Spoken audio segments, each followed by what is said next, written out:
So we're going to go ahead and talk about what it means to get back to the basics when we're talking about world languages. What will we need to be able to explain to our students, our parents, our colleagues, and our administrators about meeting or exceeding the learning targets in our world language classes? So this is review for a lot of us. We just want to make sure that everybody has the same baseline information. There's a lot of focus on making sure everything's aligned with standards. It's really simple for world languages. We only have 4 standards. We have our interpersonal communication, our interpretive communication, where we interpret authentic text, and we'll look at that a little bit more deeply in a moment. We have the presentational, where we either speak or write to an audience. And then, of course, we are constantly thinking about how we are comparing the student's culture, our students' culture or cultures, and the target culture or cultures of the language that we're studying.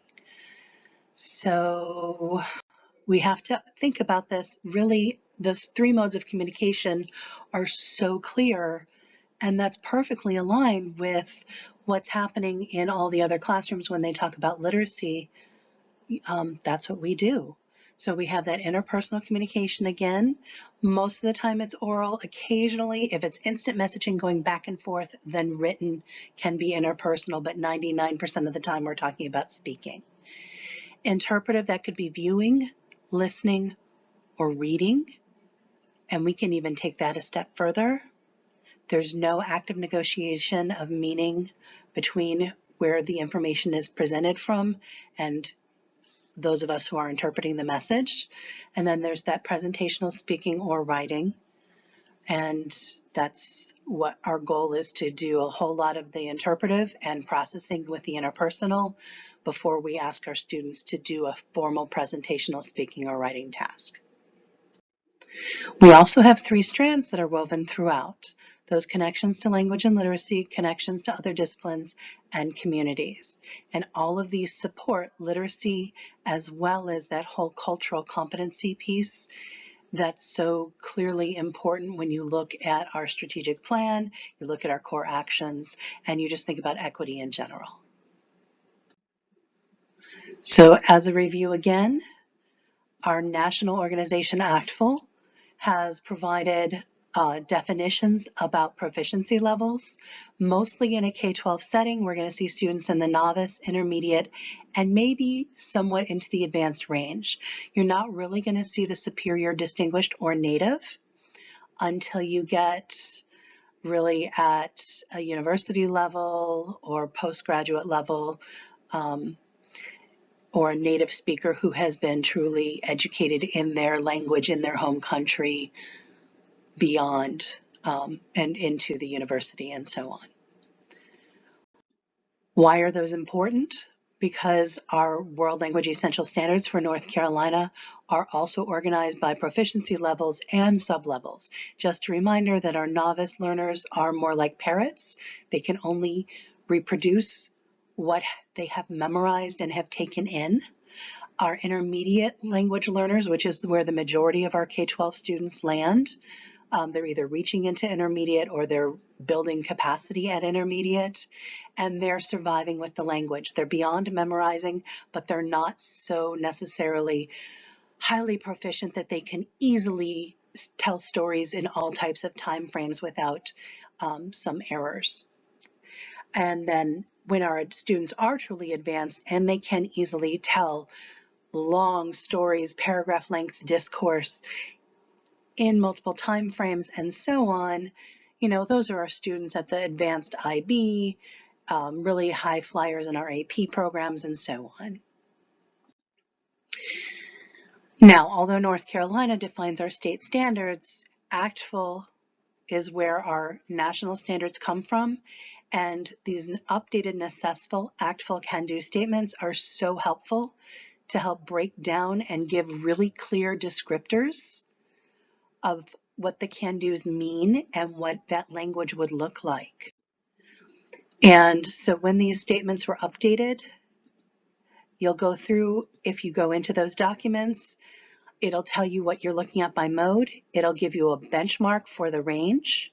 It'll break down to performance indicators for 3 different types of in this case, conversations or 3 types of text you might be interpreting or whatever, and gives very specific, these are language functions when we talk about the type of text there. And it is broken down to low, mid, and high in all of the proficiency ranges we care about in K-12 world. And it breaks it down even further if you go in depth into the documents. But again, those necessful, actual, can-do statements, those came out after our state standards were written, and they help us really to quantify and qualify what the students are able to do and help us set our appropriate proficiency targets. Also from ACTFL, the expectation, this is not new, we are expecting that the students and teachers are using the target language as much as possible. Our goal is 90% or more during instructional time, during tasks that you might assign outside of class, and so on. Also, going back to our 4th standard for culture, language and culture are very intertwined. Most of you have seen these slides before.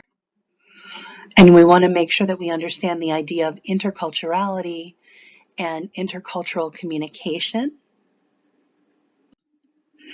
and the factors that make up those pieces. You think about the products, the practices, and the perspectives of those aspects of culture, and that language and culture are completely intertwined this way.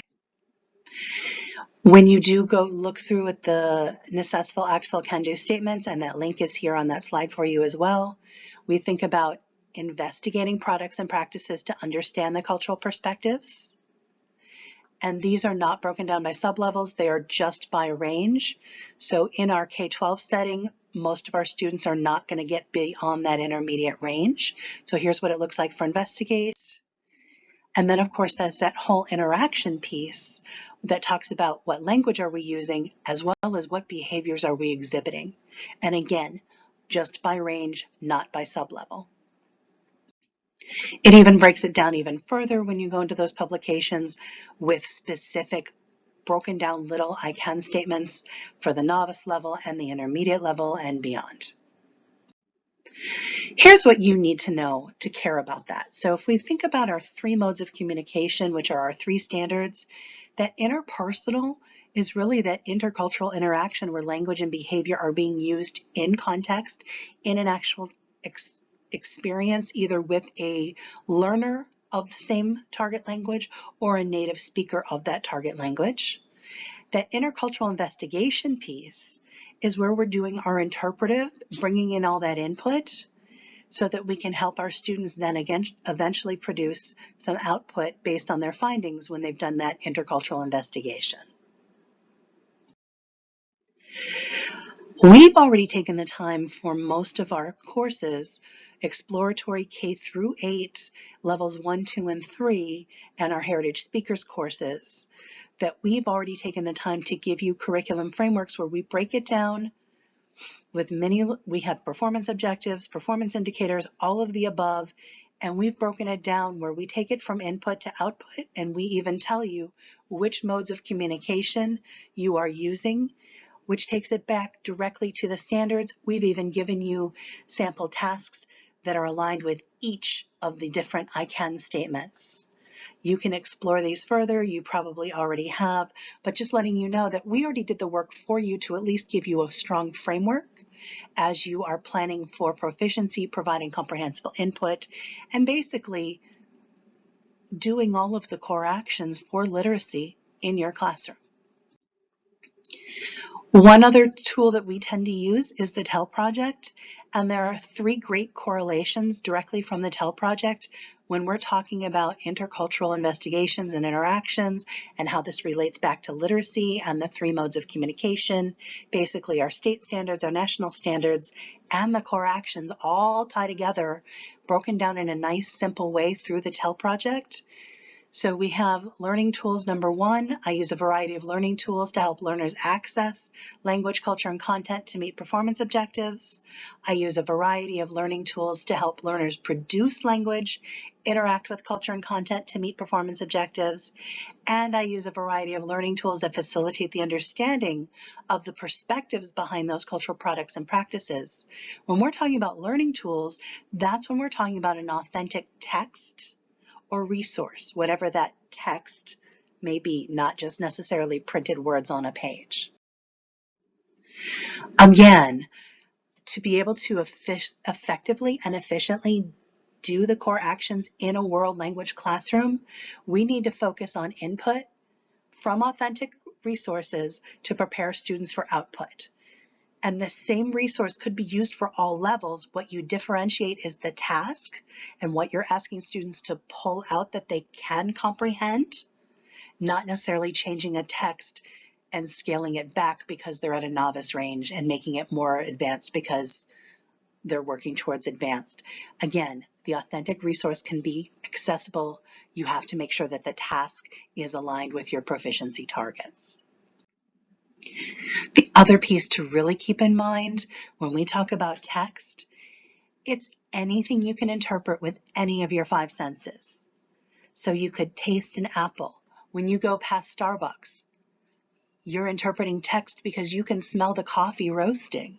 Or if somebody made bacon downstairs, you know what's for breakfast based on your sense of smell. So all five senses are going to help when we talk about bringing in input, and that we can infer when we are interpreting meaning from any type of text, whatever that text may be.